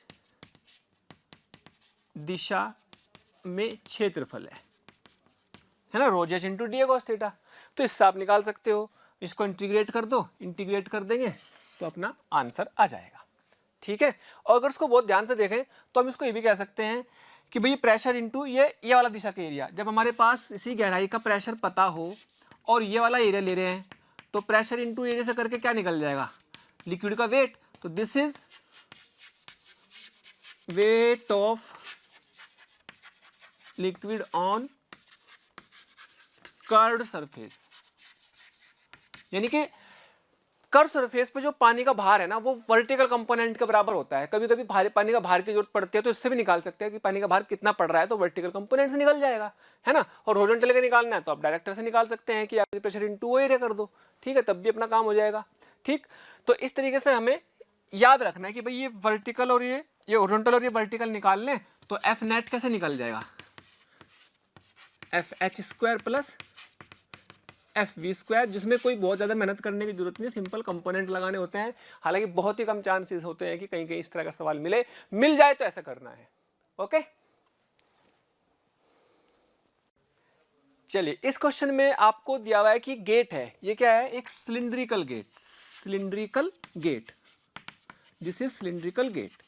ये सिलिंड्रिकल गेट इस एक्सिस के अबाउट घूम सकता है, ऐसे ऐसे घूम सकता है इसके अबाउट, ये है ना। इस सिलिंड्रिकल गेट है तो ये ऐसा है जैसे सिलेंडर होता है आधा, तो आधा सिलिंड्रिकल है, सेमी सिलिंड्रिकल बोल सकते हैं, सेमी सिलिंड्रिकल, अर्ध सिलिंड्रिकल ये, है ना। तो अर्ध बेलनाकार है बेसिकली। तो इसकी जो लंबाई है वो एल दे रखी, तो यहाँ पे मैंने दिखा दी है लंबाई एल, बोर्ड के अंदर घुस रही है, ऐसे बोर्ड के अंदर की तरफ को एल दिखा दी। इस एक्सिस के अबाउट ये घूम सकता है। तो आपसे पूछा क्या है कि इस एक्सिस के अबाउट इस पर लगने वाले बलों का आघूर्ण कितना है, और बल का अक्षितिज अवयव पूछा है, अक्षितिज अवयव बताएं क्या होगा, है ना। तो अभी हमने जाना कि ये सरफेस कैसा है, क्या ये सरफेस वक्र सरफेस है, ये तो वक्र सरफेस है ना भाई। जब वक्र सरफेस है तो वक्र सरफेस के हिसाब से कंपोनेंट से कर सकते हैं या फिर प्रोजेक्टेड एरिया एवरेज प्रेशर से भी कर सकते हैं। तो पहले एफएच की बात करते हैं, हॉरिजॉन्टल। मैंने बताया कि इसमें एवरेज प्रेशर इनटू कितना एरिया, प्रोजेक्टेड एरिया, प्रोजेक्टेड मतलब प्रक्षेप्य, उसका छाया, प्रक्षेप्य क्षेत्रफल, प्रक्षेप्य क्षेत्रफल, है ना। तो उसका जो प्रक्षेप्य क्षेत्रफल होगा वो निकालना है, वो कितना होगा, ध्यान दें। पहले तो क्षेत्र एरिया कहाँ पे, यहां से लेके यहां तक क्षेत्रफल, ये कितनी हाइट होगी आर, ये कितनी होगी टोटल, दिस इज 3r। तो एक तो आर पे प्रेशर निकाल लेंगे, rho G into R plus rho G into 3r divide by 2, this is pressure, average pressure. अब क्षेत्रफल, सोचो इसकी लंबाई l है, जब इसका प्रोजेक्टेड देखेंगे तो क्या हमें इसका प्रोजेक्शन जो दिखाई देगा वो ऐसा दिखाई देगा, एक ये वाला, और ये क्या होगी, ये l, ये कितनी हो जाएगी 2r। तो l इंटू 2r एक आयत, एक रेक्टेंगल आपको दिखाई देगा, तो that is l into 2r, ये इसका क्षेत्रफल दिखाई देगा। तो बस आपको कैलकुलेशन करने की जरूरत नहीं है ज़्यादा, ना कंपोनेंट लेने की जरूरत, कंपोनेंट लेके भी करके करोगे तो यही आएगा, कंपोनेंट लेके करोगे तो भी यही आएगा। तो कितना जाएगा, 3 और 1 4, 4 रो जी R by 2 into 2r l, 2 से 2 कट गया, तो जी हमारे पास आ गया 4 रो जी आर स्क्वायर l, ये आ गया, ठीक। अच्छा, ये क्षैतिज अवयव आ गया, हमने क्षैतिज पूछा, इसमें तो सवाल तो हो गया। टॉर्क की बात और कर लेते हैं, बला गुण। अब ध्यान दें, जब भी किसी भी पॉइंट पर अगर बात करोगे तो बल कैसे लगेगा, डीएफ फोर्स कोई भी मान लो यहाँ पे ऐसे लगेगा, इस पॉइंट पर देखेंगे तो ऐसे लगेगा, इस पॉइंट पर देखेंगे तो ऐसे लगेगा, इस पॉइंट पर देखेंगे तो ऐसे लगेगा, इस पॉइंट पर देखेंगे तो ऐसे लगेगा। हर पॉइंट पे जो बल लगेगा वो इस पृष्ठ के लंबवत लगेगा, जो कि कहाँ से पास होगा, केंद्र से। केंद्र मतलब उसी एक्सिस से पास हो रहा है जिस एक्सिस के अबाउट सारे बल जो होंगे इस पृष्ठ पर तो ऐसे लगेंगे ना, गोलीय की तरह है, इस तरह से। तो ये इस तरह का जो सिलिंड्रिकल सरफेस है, ये सारे के सारे बलों की जो क्रिया रेखा है वो इस अक्ष से जाएगी। तो कुल बल, जिसमें कि क्षैतिज भी है और ऊर्ध्वाधर भी है, कुल बल, नेट बल जो होगा कहीं पर भी होगा तो नेट बल जो होगा इसी से पास होंगे। तो सारे बल का जो कंपोनेंट हो या सारा बल रिजल्टेंट जो आएगा वो यहीं से पास होगा। तो इसी के अबाउट टॉर्क पूछा, तो यानी कि टॉर्क जो आएगा वो 0 आएगा। तो net torque is equal to 0 because all forces passes through C से पास होते हैं। तो जब एक उसी चीज के अबाउट ले रहे हैं टॉर्क, उसी से पास हो रहे सारे बल, तो उसका मतलब उसका टॉर्क 0 हो जाएगा, नहीं घूमेगा नहीं है। कमाल की चीज है, अपने आप में बढ़िया है, तो घूम ही नहीं पाएगा, डायरेक्ट अपने आप नहीं घूमेगा जब तक कोई एक्स्ट्रा बाहर से टॉर्क ना लगाया जाए, ठीक है, कोई और फोर्स ना लगाया जाए इससे। अब कुछ लोग सोच रहे होंगे कि भाई सर कंपोनेंट से करके दिखाओ, मैं कंपोनेंट से करके दिखा देता हूं, बट इतनी ज़्यादा क्योंकि पूछे नहीं जाते, इतनी ज़्यादा जरूरत नहीं है, तो आपको शॉर्ट ट्रिक याद रखना जरूरी है। कंपोनेंट से कैसे सोचते हैं वो मैं आपको बता देता हूं, कैसे सोचना है इसको। देखिए, कंपोनेंट से करने के लिए ये अपने पास ये मान लीजिएगा, तो यहां से आर पे जाके ये अपना थीटा पे जाके डी थीटा, मान लीजिएगा थीटा ये है, तो दिस इज डी थीटा, और ये लेंथ कितनी आ जाएगी, आर डी थीटा, और ये कितनी ऊंचाई से है, आर से। तो यहां से हमने वाई दूरी पे एक एलिमेंट ले लिया जिसपे यहां फोर्स आएगा ऐसे, तो ऐसे फोर्स आएगा, तो बेटा ये थीटा है, ध्यान दे, तो ये कितना जाएगा, ऐसे लगेगा ना फोर्स, तो ये थीटा है तो ये भी थीटा, तो D F cos theta D F sine theta, इधर कितना आएगा, डी एफ साइन थीटा। तो मुझे यही चाहिए, इधर डी एफ कॉस थीटा जाएगा, इधर डी एफ कॉस थीटा जाएगा। ऐसे ऐसे कितने अवयव आएंगे, ऐसे ऐसे बहुत सारे अवयव आएंगे भाई, है ना। मान लीजिएगा यहाँ पर आ गया डी एफ, अगर आप इधर लेंगे यहाँ से ये एंगल, तो ऐसे फोर्स लग रहा होगा, तो इसका भी एक अवयव इधर, एक अवयव इधर आ जाएगा। अब इंपॉर्टेंट पॉइंट ये है कि भाई ये जो अवयव आ रहे हैं क्षैतिज दिशा वाले, क्या ये सारे क्षैतिज वाले एक ही तरफ होंगे, यस। क्या उन सारे अवयवों को जोड़ देंगे तो आपका नेट फोर्स आ जाएगा क्षैतिज दिशा का। अच्छा, ऊर्ध्वाधर दिशा के जो अवयव होंगे क्या ये कट जाएंगे, नहीं, नहीं कटेंगे, ये दोनों नहीं कटेंगे। क्यों, क्योंकि इस पॉइंट पर गहराई अलग है, तो दाब अलग तो बल भी अलग, इसके आगे गहराई बढ़ गई तो दाब अलग, तो दाब अलग से मतलब यहाँ पे बल भी अलग होंगे। तो यहाँ पे नेट बल आएगा दिस और दिस का, यानी कि दिस माइनस दिस, ज्यादा दाब होगा, ज्यादा बल होगा यहाँ पे, तो दिस माइनस दिस कर लेंगे तो रिजल्टेंट बल जो आएगा वर्टिकल दिशा में वो निकाल लेंगे। तो यहाँ पे कोई भी अवयव कटेगा नहीं, है ना। तो DF1 DF2, खैर वर्टिकल तो मुझसे पूछा ही नहीं इसमें फिलहाल, लेकिन अगर मान लो हॉरिजॉन्टल की बात कर रहे हैं तो हॉरिजॉन्टल तो हमारा दिशा में आएंगे सारे अवयव, तो उनको जोड़ देंगे। तो FH क्या बना, DF साइन थीटा का इंटीग्रेशन। अब DF क्या होगा इस पॉइंट पर, यहाँ पे प्रेशर इंटू ये एरिया, प्रेशर कितना आ जाएगा, रो जी वाई। एरिया कितना आएगा भाई, यहाँ पर एरिया कितना आ जाएगा, सोचो, जब मैं इसकी बात करूंगा तो जब यहाँ से एलिमेंट लेंगे, तो जो एलिमेंट लेंगे तो ये एलिमेंट तो पूरा एक पट्टी होगी अंदर की तरफ ऐसे, ये आपकी पूरी की पूरी एक पट्टी होगी ऐसे L लेंथ की, है ना। तो L तो ये, और ये कितनी आर डी थीटा, तो ये आएगा डी ए। एरिया तो ऐसा बैठेगा ना, जो अंदर पट्टी बनेगी, सिलेंडर है ना, तो सिलेंडर की एक पूरी पट्टी होगी आर थीटा पे जाकर डी थीटा पे, तो वो तो लेंथ होगी L, और आर डी थीटा की वाली होंगी, तो लंबाई इंटू चौड़ाई, तो क्षेत्रफल आ जाएगा, ये साइन थीटा है, ठीक। अब ये तो थीटा में आ गया, ये वाई है, तो वाई को भी किस में कन्वर्ट करेंगे, यानी कि rho G L R sign theta Y sine theta D theta. अब वाई भी बदल रहा है हर पॉइंट पे और थीटा भी, तो वाई और थीटा में तो रिलेशन निकाल सकते हैं। क्या लिखोगे, क्या मैं वाई को लिख सकता हूं भाई, ये तो आर, प्लस इतनी लंबाई और जोड़नी, ये लंबाई कितनी होगी, क्या ये लंबाई r minus R cos theta होगी, आर कोस थीटा यहाँ तक यार, तो r plus R minus R cos theta, यानी कि 2r minus R cos theta, this is Y.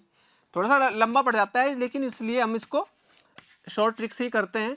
तो क्या लिखेंगे, 2r minus R cos theta D theta, और एक साइन थीटा भी है यहाँ पे।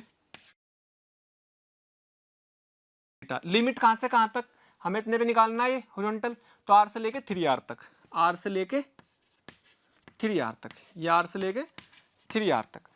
तो अब देखो ध्यान से, साइन थीटा का इंटीग्रेशन करना, साइन थीटा कोस थीटा का इंटीग्रेशन करना, यानी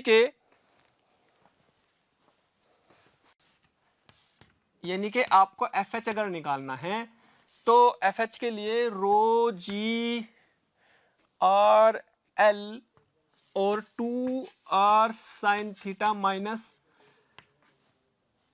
r sign theta cos theta D theta, r से 3r।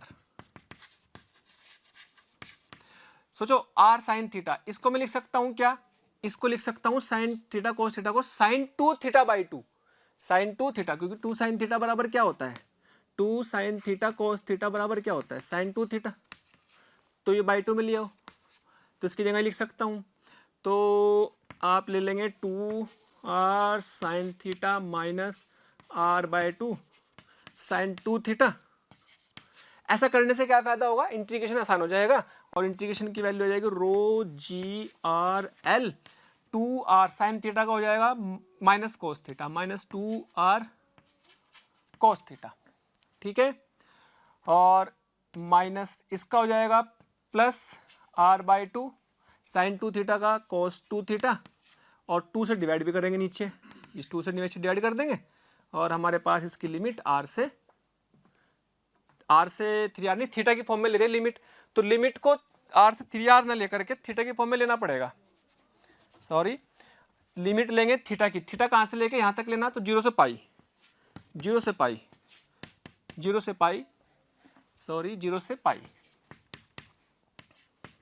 क्योंकि थीटा की लिमिट तो थीटा की फॉर्म में लेनी ना इसकी, तो रख दो जो लिमिट वेरी सारी, r तो कॉमन ले लो, छोड़ो, तो rho ji are square L, तो जब यहाँ पाई रखेंगे तो -1 आएगा तो 2 हो जाएगा प्लस का, पाई रखेंगे तो cos पाई -1, cos पाई -1 रखेंगे तो इसका मतलब -1 से प्लस हो जाएगा 2, और जब यहाँ पे रखेंगे cos 2 पाई कितना हो जाएगा 1, दैट विल बी 1/4, माइनस जब यहाँ 0 रखेंगे cos 0 1 हो जाएगा, इस माइनस से माइनस प्लस हो जाएगा, इस माइनस से माइनस प्लस हो जाएगा, जब यहाँ में 0 रखेंगे तो एक माइनस तो आ जाएगा, 0 रखेंगे तो 1 आएगा, तो माइनस के 1/4, तो लिमिट रखने पे तो कट गया, 2 और 2 4 आ गया, तो यानी कि कितना बचेगा 4 रो जी आर स्क्वायर एल। क्या यही आंसर आ रहा था पहले भी, यस, इसका मतलब कंपोनेंट कर लेने से भी कोई प्रॉब्लम नहीं है, बट ये मैंने सिर्फ करके दिखाया आपको कि अच्छा यार ऐसा कर सकते हैं कंपोनेंट, बट लेंथ हो जाएगा, लेकिन बहुत ही ज़्यादा जरूरी इंपॉर्टेंट नहीं है, तो इसलिए बस नॉलेज के लिए इसको रखेगी, अच्छा अगर ऐसा केस आ जाए तो ऐसा सोचना है, क्लियर। चलिए हम दाब की गणना कर रहे हैं, बहुत देर से हमने दाब को बहुत डिटेल में जान लिया है, और इसके कुछ केसेस पढ़ते हैं, दाब को कैसे निकालते हैं। अगर किसी कंटेनर में कोई लिक्विड भरा हुआ है और वो लिक्विड चल रहा है, पानी नहीं बह रहा है, लिक्विड नहीं बह रहा, लिक्विड नहीं बह रहा, यानी कि अब हम भी कौन सा पढ़ रहे हैं, द्रव स्थिति ही पढ़ रहे हैं, लेकिन अभी कंटेनर चल रहा है, सिर्फ पानी या लिक्विड नहीं चल रहा है, ठीक, तो अभी भी हाइड्रोस्टैटिक्स ही है। कभी सोचे कि यार इसमें तो pressure fluid in uniformly accelerated, नहीं, pressure due to uniformly accelerated fluid नहीं, यूनिफॉर्मली एक्सेलरेटेड मोशन किसकी हो रही है, जब आपका फ्लूइड जो है किसी कंटेनर में है, जब किसी बर्तन में है। तो सिंपल से केस लेते हैं, कुछ मैं आपको बताता हूं कि भी मान लो पहला केस ही लिया कि मान लीजिएगा आपको पता है कि भाई कंटेनर में अगर लिक्विड भरा हुआ है तो इस पॉइंट पे प्रेशर लिखोगे तो क्या लिखोगे, मान लो इस पॉइंट को ए मान लिया या बी मान लो, इस पॉइंट पे प्रेशर लिखोगे तो क्या लिखोगे, रो जी एच, ये हाइट कितनी ले लो एच, ये तो लिखोगे, बाहर से पी नोट ले लो, बाहर से पी नोट ले लिया, रो जी एच आ जाएगा, क्लियर। अगर मैं केवल लिक्विड के बारे से पूछूं कि लिक्विड की वजह से कितना प्रेशर है, वो कितना लिखोगे, रो G H, pressure due to liquid, ये तो लिखेंगे। लेकिन अगर मैं कहूँ कि भाई ये जो है एक्सेलरेशन ए से ऊपर जा रहा, तो उसमें नीचे की तरफ पूरे में जी नीचे की तरफ था, तो क्या अब एक्सेलरेशन ए से ऊपर जाने पर सूडो फोर्स लगेगा?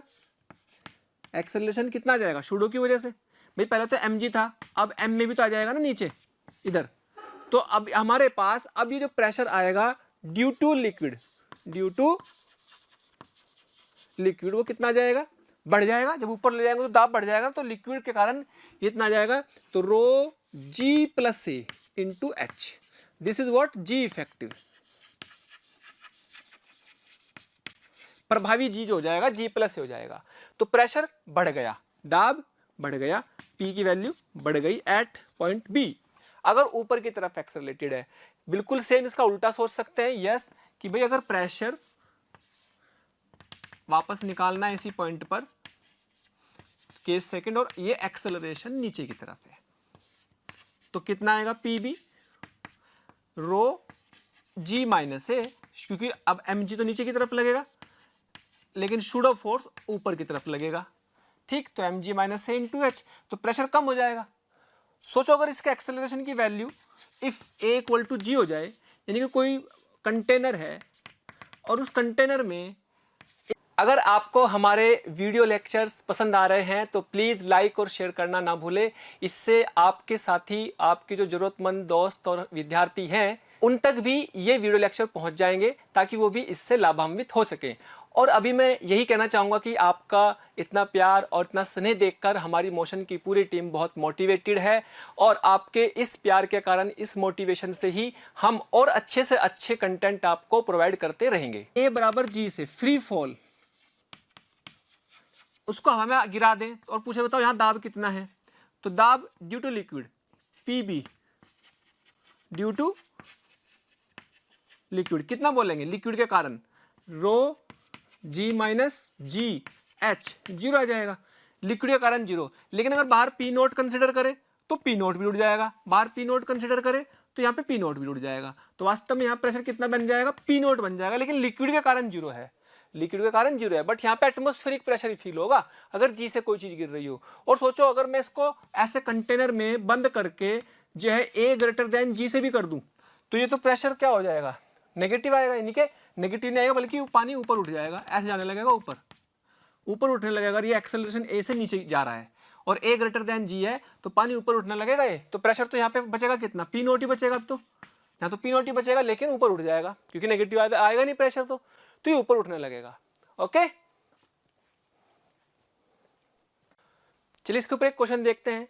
मान लीजिएगा आपको एक ब्लॉक है एम, एक बाल्टी और उसमें पानी भरा हुआ है जिसको मिलाकर के कुल मास हो गया 2m। तो आपसे पूछा है कि इसके बी पॉइंट पर, यानी किसी की तली पर, इसके बेस पर प्रेशर कितना होगा, पी बी कितना होगा, बेस पर प्रेशर बी पर कितना होगा। तो प्रेशर निकालने के लिए मुझे यहाँ पर इफेक्टिव एक्सेलरेशन चाहिए, और मुझे पता है कि ये मास ज़्यादा है तो ये नीचे जाएगा और ये ऊपर जाएगा। क्या मैं इसका एक्सेलरेशन निकाल सकता हूँ? यस। क्या मुझे इसका एक्सेलरेशन निकालना आता है? ये टेंशन होती है इसमें टी, और बेटे ऐसा मान लीजिएगा एक्सेलरेशन ए है तो यहाँ पर भी ए, आपको पता ही है कि भाई क्वेश्चन ऐसे बनाते हैं 2mg माइनस टी बराबर 2m में, और t माइनस mg बराबर m में। इसकी इक्वेशन बना दी और ये कट जाएगा, तो 2mg माइनस mg कितना बचेगा, mg, और ये कितना बचेगा 3m में। तो यहाँ से a बराबर आ गया g/3, a बराबर g/3, डायरेक्ट भी निकाल सकते थे हालांकि, तो a की वैल्यू g/3 आ गई। अब मुझे प्रेशर निकालना है इस पॉइंट पे, तो प्रेशर क्या होगा b पर प्रेशर, भाई b पर प्रेशर हो जाएगा तो p note plus atmospheric pressure रखा p नोट, तो b पे प्रेशर पूछा हुआ है, p नोट प्लस इसके कारण रो g इफेक्टिव। अब चूंकि कैसा आ रहा, नीचे आ रहा, नीचे आ रहा है तो क्या होगा, माइनस, नीचे आ रहा तो माइनस a h, तो यानी कि p note plus rho g minus g/3 into H, P naught plus 3 में से 2 गए 2 rho ji h/3, this is the answer. B पे pressure P naught plus 2 rho जी h/3 आ जाएगा। अगर केवल लिक्विड के कारण पूछे तो लिक्विड के कारण ये है। ओके, चलिए अगर हमने भी देखा कि अगर हमारे पास जो पानी से भरे हुए कंटेनर है, ये तो ऊपर जा रहे या नीचे जा रहे हैं एक्सेलरेशन से, तो उनके तली पर दाब का जो वैल्यू होती है निकाल लेते हैं। लेकिन अगर कंटेनर क्षैतिज दिशा में जा रहा हो, है ना, या किसी भी दिशा में जा रहा हो, तो उसके हिसाब से अगर दाब निकालना तो पहले हम ले लेते हैं क्षैतिज दिशा में। तो अगर हॉरिजॉन्टल डायरेक्शन में जा रहा है, अगर हॉरिजॉन्टल में डायरेक्शन में जा रहा है, तो होता क्या है, उसकी शेप कुछ इस तरीके से दिखाई देने लगेगी। क्यों? क्योंकि इसके हर पार्टिकल पर जब एक्सेलरेटेड मोशन उधर होगी तो उस पर शूडो फोर्स लगेगा पीछे की तरफ, जिससे कि सारे के सारे बल के पानी के कण पीछे की तरफ भागना चाहेंगे और पानी की शेप ये हो जाएगी। और एक पर्टिकुलर एक्सेलरेशन पर एक पर्टिकुलर शेप होगी, एक पर्टिकुलर एक्सेलरेशन पर एक पर्टिकुलर शेप होगी। तो हमें इस केस में ये सारे के सारे जो पॉइंट होंगे, ये सारे के सारे पॉइंट एक ही प्रेशर पर होंगे। अभी भी सब पे प्रेशर P नोट होगा ऊपर से। तो ये जो तिरछी लाइनें होंगी इसके अंदर सी, इस तिरछी लाइन पर जो दाब होगा, इस पर इस पर इस पर इस पर इस पर दाब समान होगा। हमने ये पढ़ा था कि एक ही तल के सभी बिंदुओं पर दाब समान होता है ना, ये हमने पढ़ा था।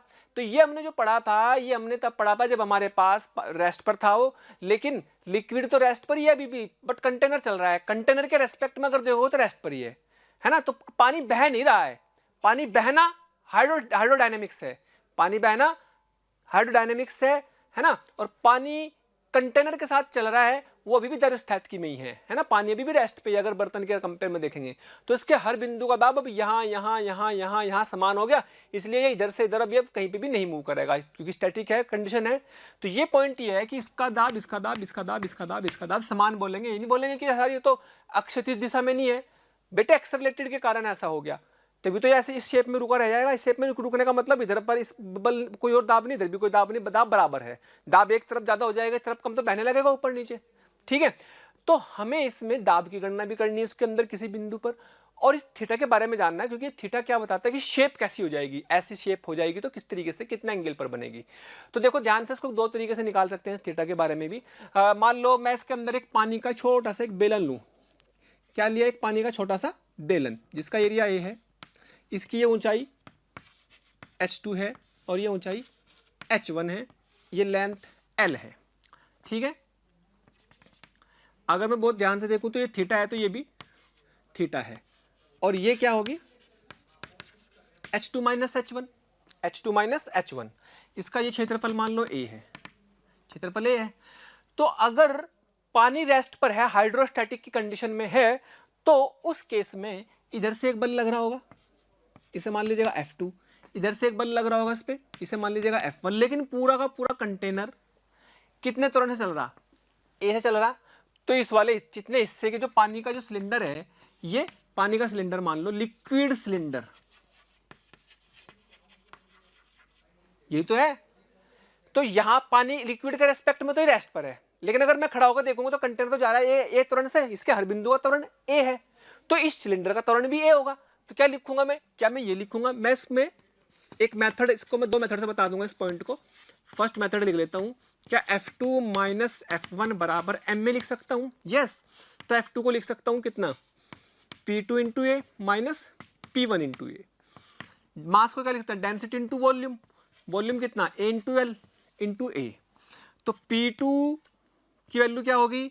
रो g H2 minus rho g H1 into ए बराबर रो ए एल ए। ए से छम्मा छम्मा हो गया, तो H2 माइनस H1 बराबर रो से रो भी उड़ा दो, है ना। तो कितना बच गया? डिवाइड में एल लिया हो तो ए बचा, जी को इधर लिया हो, ये आ गया। तो रियलिटी में अगर ध्यान से देखो तो H2 माइनस H1 और ये L है, तो क्या टेन थीटा क्या बनेगा? H2 minus H1 by L, है ना, लंबटे आधार परपेंडिकुलर अपॉन बेस। तो ये क्या बन गया बेटे? This becomes tan theta. तो ये रिलेशन बड़े काम का है, ये रिलेशन बड़े काम का है। कौन सा? टेन थीटा बराबर ए बाई जी। तो ये हमें शेप बताता है कि कितनी शेप पर क्या हो जाएगा। सोचो ए की वैल्यू जी हो जाए तो एंगल 45 डिग्री पर हो जाएगा उसका, है ना। और जितने ज़्यादा एक्सेलरेशन बढ़ाएंगे उतना ज़्यादा एंगल होगा, जितना कम एक्सेलरेशन उतना कम एंगल। और अगर एक्सेलरेशन जीरो तो ये एंगल बनेगा ही नहीं, थीटा जीरो हो जाएगा। तो ये शेप बताता है कि किस शेप में रहेगा। ओके, और जिधर भी जाएंगे उसका अपोजिट डायरेक्शन में ही आप इसको ऊपर उठा देंगे। क्लियर? ये तो हमारे बात पास आ गई एक बात। तो सेकंड मेथड से भी सोच सकते हैं, एक और मेथड से बताता हूँ। एक और मेथड से ये कि भी मान लो मैं इसकी बात करूं कि यहाँ पे एक छोटा सा पार्टिकल है, कि छोटा सा पार्टिकल है जिसका मास कितना ले लूंगा मैं, dm, इसका मास ले लूंगा dm। तो क्या हो रहा है, इस पर एक सूडो फोर्स लगेगा इधर, मैं इसको सूडो फोर्स लगा देता हूँ इधर, क्या इसका मास लगेगा dm इंटू ए, और नीचे की तरफ फोर्स लगेगा कितना, dm इंटू जी, है ना। लेकिन चूंकि पानी रेस्ट पर है और इसका हर बिंदु का दाब समान है, तो इसका मतलब ही ना तो इधर जा रहा बिंदु ना इधर जा रहा, तो इसका मतलब इससे बल संतुलित है इस दिशा में। तो इस दिशा में इसका अवयव कितना आ गया, dm a cos थीटा। और इसकी बात करूं अगर तो ये कंपोनेंट इधर आएगा, एक इधर आएगा, ये थीटा माइनस ये 90 माइनस थीटा, तो ये थीटा, तो dmg cos थीटा इधर आ जाता है dmg sin थीटा। क्या इन दोनों फोर्स बराबर होंगे? यस, है ना। स्टैटिक कंडीशन में, हाइड्रोस्टैटिक की कंडीशन है, बिल्कुल रुका हुआ है, तो क्या होगा dmg sin थीटा बराबर dma cos थीटा। तो dm से कट गया और tan थीटा बराबर आ गया a बाई जी। तो एक तरीका अपना मैकेनिक्स का लगा दिया ये वाला, है ना, सिंपल मेथड लगा दिया अपने फ्लूइड के हिसाब से, सोचा ये सिंपल मैकेनिक्स लगा दी, क्योंकि हमें पता है इसका हर बिंदु अपने आप में रेस्ट पर है। रेस्ट पर है तो हर बिंदु पर फोर्स भी शून्य है, और यानी कि हर बिंदु पर जो दाब है वो बराबर है, दाब अंतर नहीं है। दाब अंतर के कारण अगर बहने लगे तो होता है हाइड्रोडायनेमिक्स, बहता हुआ पानी। तो ये बहता हुआ पानी नहीं है, हाइड्रोडायनेमिक्स में नहीं डायनास को, ये हाइड्रोस्टैटिक्स ही है, द्रव स्थितिकी ही है ना, द्रव गति की नहीं है ये। ओके, इस बात को बहुत ध्यान से समझे कि भाई ये हाइड्रोस्टैटिक्स ही है, ऐसा मत समझना कि भाई एक्सेलरेटेड आ रहा, मैंने यहाँ लिख दिया कि यूनिफॉर्मली एक्सेलरेटेड मोशन हो रही है। त्वरित द्रव में दाब, त्वरित द्रव का मतलब है, त्वरित द्रव किसमें है, बर्तन में है, त्वरित बर्तन,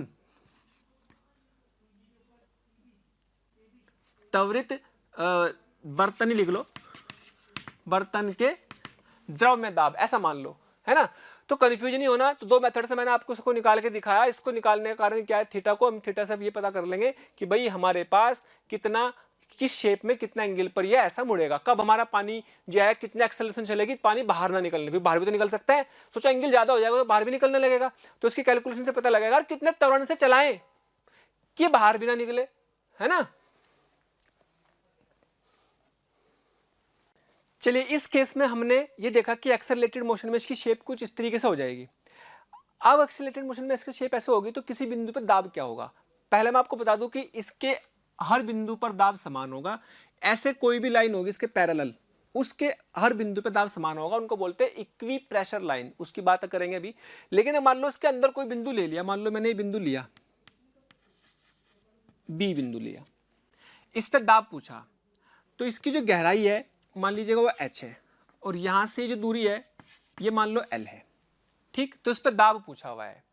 तो ध्यान दें, हमें ये पता है कि भाई हमारे पास अगर मान लीजिएगा ये कंटेनर था, इसके इस किसी भी बिंदु पे, मान लो इस बिंदु पे प्रेशर निकालना है जिसकी गहराई h है, तो ध्यान दें इसमें जो एक्सेलरेशन था वो भी g था, इसी डायरेक्शन में, h की डायरेक्शन में ही एक्सेलरेशन है, यानी कि सरफेस के लंबवत एक्सेलरेशन, सरफेस के लंबवत ऊंचाई, है ना।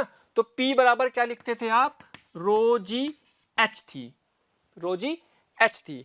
तो अगर मुझे इस पर दाब लिखना है ना इस केस में, तो इसका सरफेस ये है, इस बिंदु से इसकी लंबवत दूरी, कैसी दूरी, लंबवत, मान लीजिएगा h डैश है, तो ये लेंगे। लेकिन इसी डायरेक्शन में g इफेक्टिव वो कितना हो जाएगा, वो देखो कितना होगा भाई, इस तरफ कौन सा होगा, a, इधर कौन होगा, ये तो थीटा हो गया, और इधर कौन हो गया, g, इधर कौन हो गया, a। तो g नेट कितना हो जाएगा, g इफेक्टिव कितना हो जाएगा, under root of a square plus g square, a square और g स्क्वायर का अंडर रूट करेंगे तो g इफेक्टिव आ जाएगा।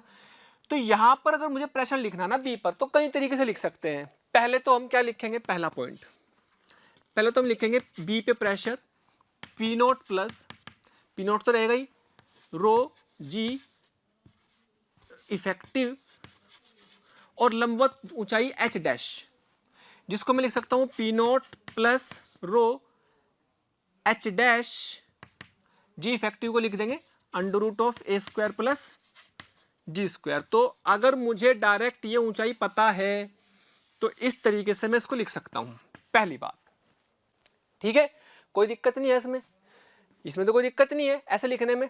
जैसे मैंने लंबवत ऊंचाई ये सब ले ली थी, उसी तरीके से मैंने लंबवत और उसी डायरेक्शन में एक्सेलरेशन, इसी डायरेक्शन में ऊंचाई है, इसी डायरेक्शन में एक्सेलरेशन ले लिया। इसमें कोई प्रॉब्लम वाली बात नहीं है।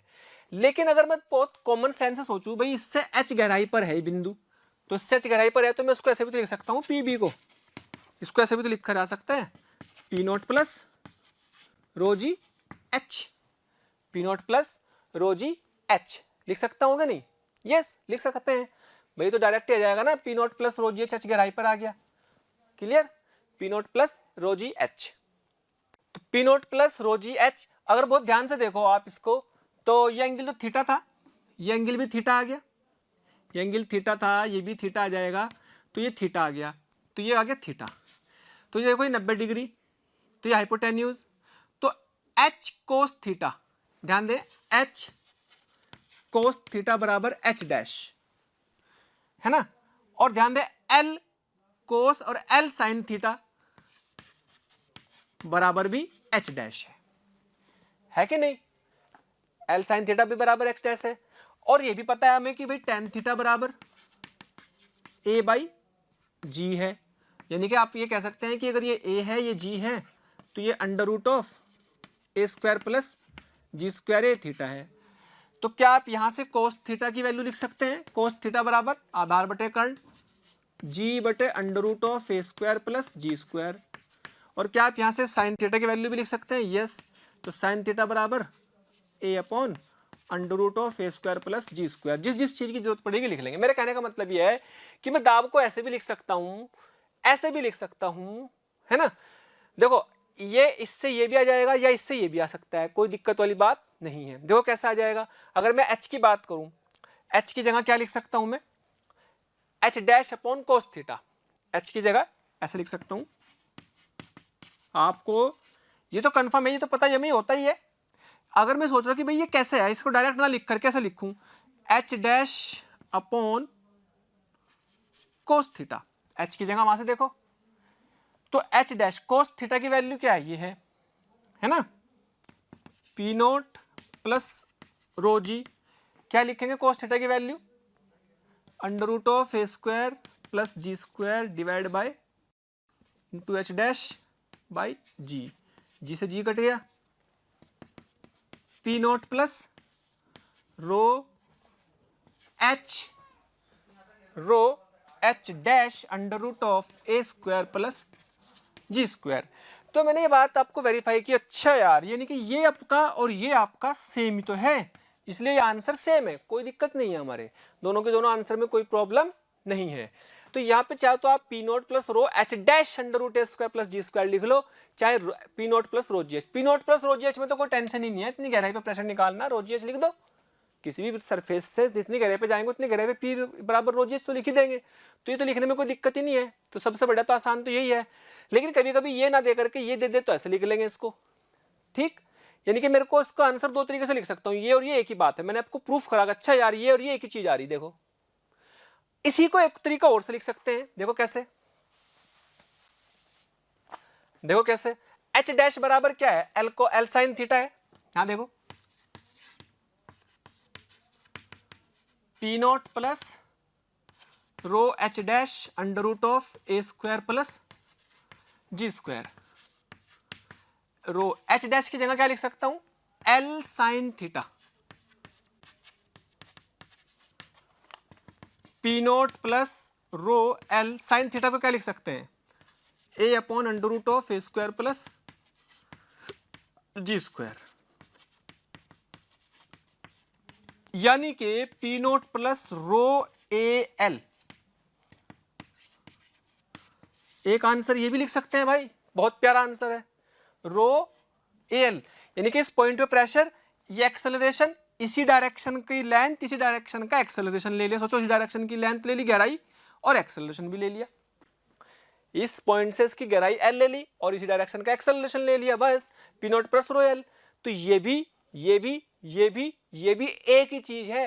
यानी कि मैं इसको शॉर्ट में अगर मैं इसको समराइज करूं, ध्यान दे मैंने यहाँ पे क्या करा था, पहले मैं दोबारा से बता देता हूं, पी बी बराबर P naught plus rho h dash under root a square plus g square. ये होता है क्योंकि बिल्कुल उसी लंबवत ऊंचाई ले ली, लंबवत ही एक्सेलरेशन ले लिया सरफेस के, ठीक।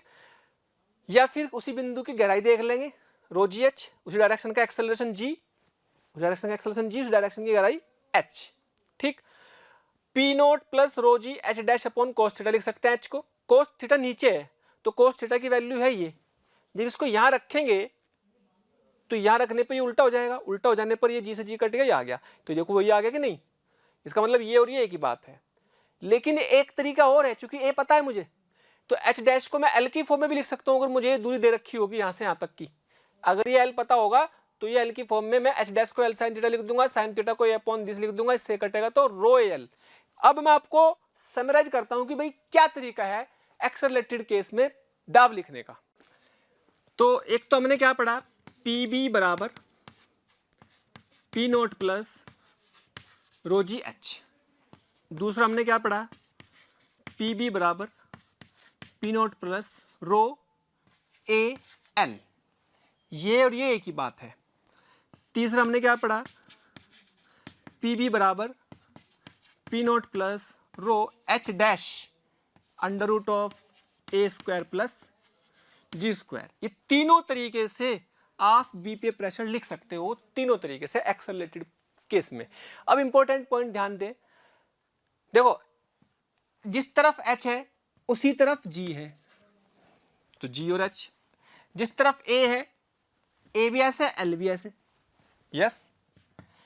जिस तरफ एच है डैश है उसी तरफ जी डैश है या जी इफेक्टिव है, तो ऐसे रख सकते हैं, उसी तरफ का एच, उसी तरफ का एल, उसी तरफ का जी एक्सेलरेशन, है ना।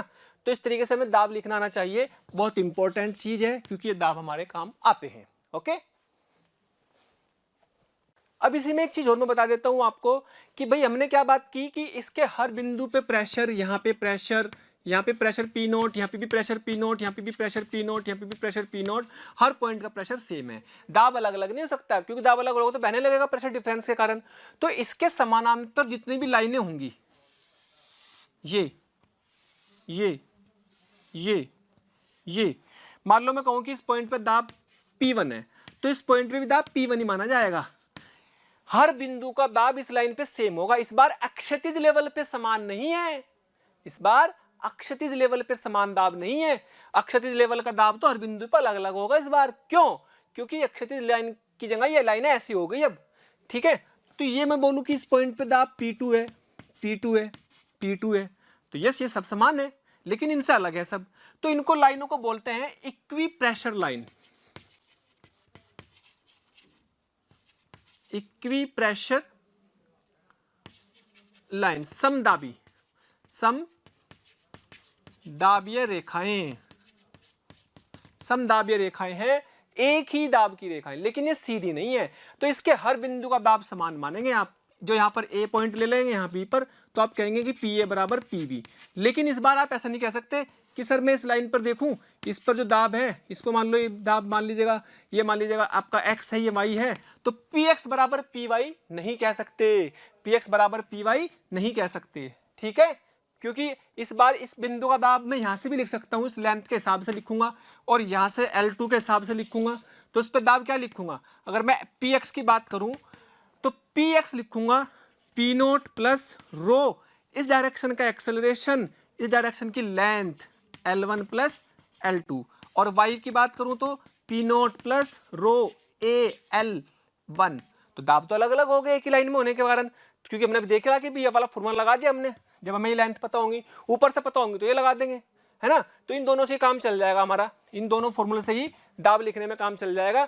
तो Px is not equal to Py but Pa equal to Pb। तो इक्वी प्रेशर लाइनों पर दाब समान होगा, ये बात इंपॉर्टेंट है, याद रखें। और ये दाब लिखने का तरीका भी सीखें। चलिए, अगर मान लीजिएगा कोई कंटेनर x और y दोनों में मूव कर रहा है, यानी कि ना तो ऐसे जा रहा ना ऐसे जा रहा, बल्कि ऐसे जा रहा तिरछा, तो उसमें x डायरेक्शन का त्वरण भी है और y डायरेक्शन का त्वरण भी है। तो उस केस में आप इसमें जो थीटा है कैसे निकालेंगे? तो ध्यान दें, tan थीटा बराबर, पहले क्या था? पहले था a बाई जी, पहले क्या था? a by ji.